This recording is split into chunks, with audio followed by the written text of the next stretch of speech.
50 हिजरी तारीख़ इस्लाम का वो सया दिन है जब नवासे रसूल नौजवानान जन्नत के सरदार इमाम हसन अलैहिस्सलाम को जहर देकर शहीद किया गया।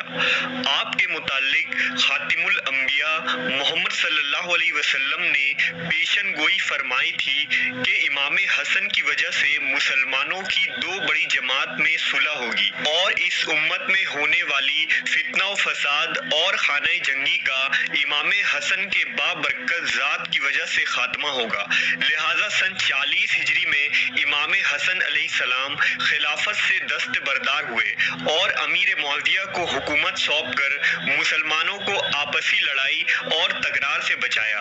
आपकी इस अजीम कुर्बानी की वजह से सैकड़ों मुसलमानों की तलवारें आपस में टकराने से बच गईं। इमाम हसन अलैहिस्सलाम ने अमीर मुआविया से सुलह करके अपने नाना मुहम्मदुर रसूलुल्लाह सल्लल्लाहु अलैहि वसल्लम की सुलह हुदैबिया की याद दोबारा ताज़ा की और तख्त व हुकूमत को ठोकर मारकर मदीना में ही गोशन नशी हो गए। मगर सुलह हसन के बाद भी बनु उमैया को इस बात का अंदेशा रहा कि कहीं इमाम हसन की बाग़ियाना तबीयत हुकूमत के लिए खतरा न बन जाए। लिहाजा इमाम हसन अलैहिस्सलाम को शहीद करने के लिए दुश्मनान अहले बैत ने आपकी एक ज़ौजा को ही इस काम के लिए मुंतखब किया, जिसका नाम तारीखी किताबों में जादा बिनते अशद बताया जाता है। बाज़ रिवायतों में उसका नाम हिंद भी लिखा गया। मुअर्रिखीन ने लिखा कि जादा अपने वालिद अशद के जरिया इमाम हसन के निकाह में आई, जो इमाम अलैहिस्सलाम के साथियों में से था, मगर बनु उमैया ने उसे चंद सिक्कों में खरीद लिया और उसे अपना कारसाज बनाया। जादा को मरवान बिन हकम ने 50,000 दीनार का लालच दिया और इमाम हसन को जहर देने का काम सौंपा। लिहाजा उसने इमाम अलैहिस्सलाम के खाने में कई बार जहर मिलाया। इब्तिदा में कोई खास असर न हुआ, लेकिन आखिरी मर्तबा जहर ने आप अलैहिस्सलाम के जिगर को पारा पारा कर दिया। याकूबी ने लिखा कि जब इमाम हसन अलैहिस्सलाम को आखिरी बार जहर दिया गया तो आपने अपने भाई इमाम हुसैन अलैहिस्सलाम से फरमाया, ऐ भाई, ये तीसरी मर्तबा मुझे जहर दिया गया है, इससे कबल ऐसा जहर नहीं दिया गया था। मैं आज दुनिया से चला जाऊंगा। जब मेरा इंतकाल हो जाए तो मुझे रसूलुल्लाह सल्लल्लाहु अलैहि वसल्लम के साथ दफन करना, और अगर इस काम से रोका जाए तो कोई खून रेजी नहीं होनी चाहिए। मसूदी ने अपनी तारीख में नकल किया कि जहर देने के 3 दिन बाद इमाम हसन अलैहिस्सलाम शहीद हो गए। आपकी शहादत पर पूरा मदीना गिरिया उजारी और गम में डूब गया।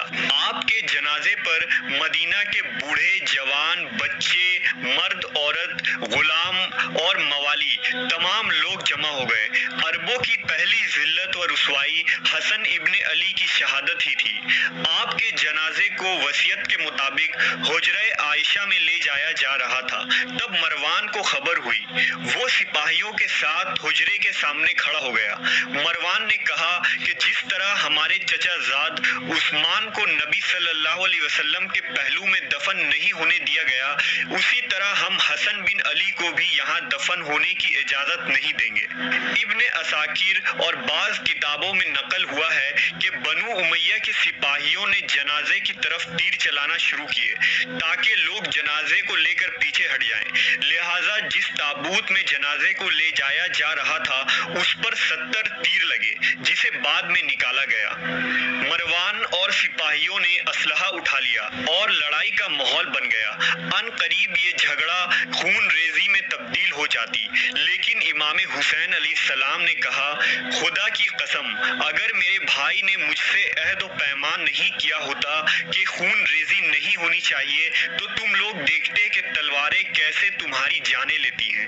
इमाम हसन अलैहिस्सलाम की वसीयत के मुताबिक इस फसाद के खात्मे के लिए आपको बकी कब्रिस्तान में अपनी दादी फातिमा बिनते असद के पहलू में दफन, और इस तरह नवासे रसूल ने अपनी जवानी से लेकर शहादत तक कुर्बानी